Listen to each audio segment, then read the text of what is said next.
Hey guys, we're going to finish off Deuteronomy 30 today. It's taken a while, but I must say I've quite enjoyed doing it. Just the beautiful implications and the applications of what it means to choose after God and what it means to love Him.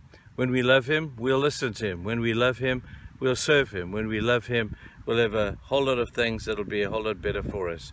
Now, not only will we listen to God and love God, but we get to hold fast to Him.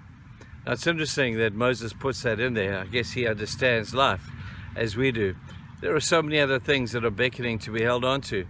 And you'll notice that you can only hold on to a few things at a time. And the recommendation from Moses is that you hold fast to the Lord. Because you can't hold fast to the Lord and to someone else. You can only hold fast to one thing. So he says, as you journey through life, avoid the temptations to say, oh, let me just drop this. I'll come back and get it, and let me hold on to that. And there are so many, I don't have to spend time naming them. There are so many other distractions. Some of them are good things.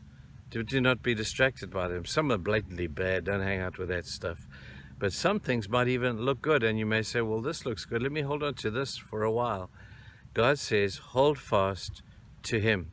And one of the criteria of those that love God, not only do they listen and do they love, but they hold fast to God. Now, despite the disappointments that you may have, and people are going to disappoint you, get with it, program yourself for that. People are going to disillusion you. The church may not do that well, and you may become discomforted by the church. And because we're dealing with human beings, people, none of us is going to be perfect. Jesus was the only perfect human being that ever lived, and there will be none after Him. So don't look for perfection in where you're at. Maybe you're looking for perfection in a relationship. Wives, your husbands are never going to be perfect. You know, husbands, your wives and your kids are never going to be perfect, or they're never going to be able to jump the bar that you have set so high. So let's go gracious on people. Let's pour love and grace on people who sometimes disappoint us. But hold fast, whatever you do, to God. There's a story that I sometimes use at wedding services. And I think it's a really cool one. I wish I could catch that jet up there. See it flying past the cloud there. This is Houston. There's aeroplanes and spaceships and all sorts of ET things all over the place. Anyway, what were we saying?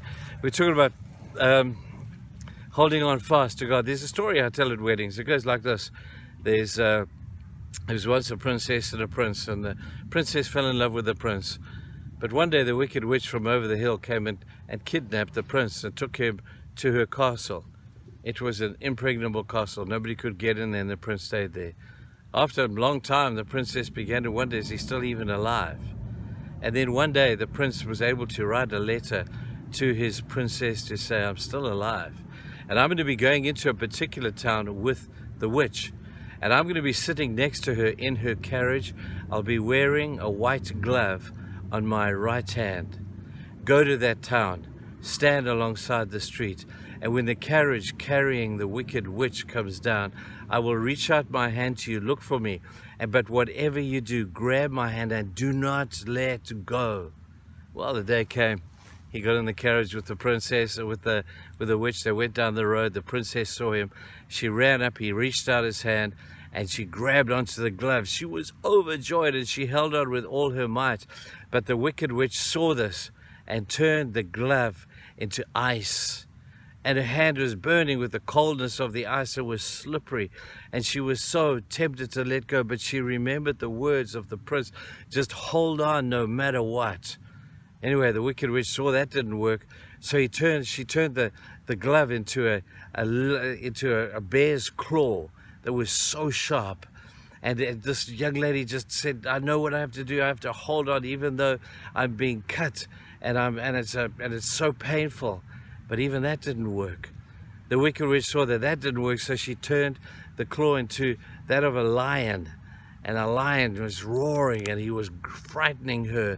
And this girl was looking up into the face of this lion who was salivating, and she just remembered the words, just hold on. After a while, the wicked witch said, that's incredible. And she stopped the carriage. And with a sense of almost deep emotion, despite her wickedness, she looked at the young man and she said, "What kind of power is it that you have?" And he said, "I have the power that only God can give to hold on." And that's all we've been doing. She said, "Your power is greater than mine." And she let the prince go. They got married happily ever after. It was a great story. But it's this hold on thing. If you're in a marriage, you know there are going to come times when you're going to be cold as ice. At a time like that, hold on. There are going to be times in your marriage when your husband or your wife may speak words that are sharp and they cut you and they're miserable. At a time like that, hold on. There are going to be times in your marriage where, like that lion, you're going to growl at one another.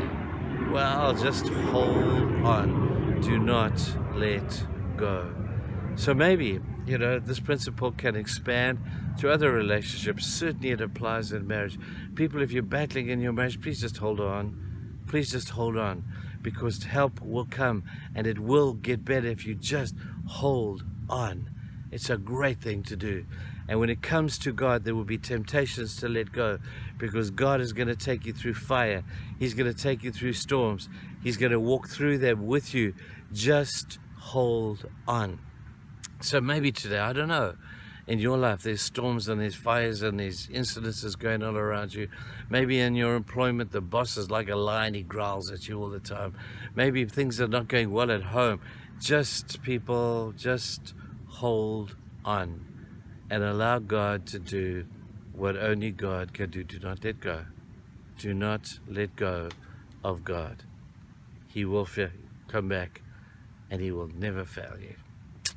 I'm an old man now. I can tell you it's true. Hold on with all you've got. Have a great day, you guys. Bye.